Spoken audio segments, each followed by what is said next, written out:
Grace here at Denver Botanic Gardens Chatfield Farms Plant Select Demonstration Garden, and I've got some really great news. Our demonstration garden is going to be getting a brand new fancy retaining wall. Yay! However, with the installation of this new retaining wall, I do have quite a bit of plants along the edges, plants along the garden border that I'm going to need to move, and I'm going to perform a bit of a rescue mission. I thought it would be helpful to demonstrate how I transplant perennials, so we'll go ahead and we'll get started. This is Anthemis marshalliana, or the filigree daisy. This is one of my favorite Plant Select plants. I've already gently raked away a lot of the pea gravel from the base of the plants with my smaller sized rake, and because these are smaller plants, this is a job for either the soil knife or that baby shovel. So the first thing I like to do is take the soil knife and really work hard to work around the outside of the plant, kind of trying to cut an edge around the plant.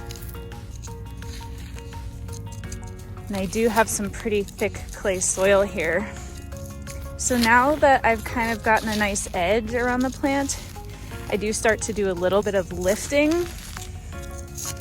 And again, I'm doing this from pretty deep as to not damage roots.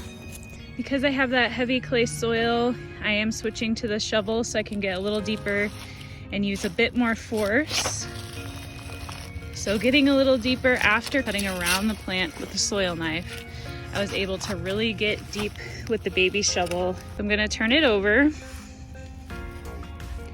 and you can see there is a good amount of roots in here. So I may have cut a few small roots when it came to lifting the plant out of the soil, but because I have a heavy clay soil and it is slightly moist, it's staying in this really lovely root ball. I'm essentially just going to lift this whole plant with that root ball, keeping as much soil on there as I can into its new home.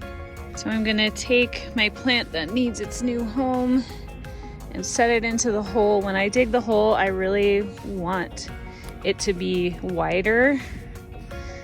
Then it will be easy to backfill, and if you plant too deep, the plant could drown. If you plant too high, the roots could get dried out. I like to put my soil knife on the crown of the plant that's going in and just make sure it's even with the ground on the other side that hasn't been dug. So I'm gonna take my soil, again, this is a bit of a heavy clay soil, just backfill gently. Because it is clay, even if you don't have clay, you really don't wanna like pound the soil in, because compaction is going to mean poor water infiltration. We've got our pea gravel back in place, plant is settled. We're gonna go ahead and give it a nice, generous drink. Once you've gotten your plants transplanted in successfully, I would keep them watered. I would water them as if they are a new plant that you just bought from the nursery. If you are transplanting later in the year, where it's warmer, it's hotter, you're gonna have less success, especially if you can't keep the plant wet. So that's just one thing to keep in mind whenever you're transplanting. I hope this video was helpful for you when it comes to learning how I transplant perennials. I'm gonna get back to work. I have a lot more plants to move. Thanks as always for watching. We'll see you next time.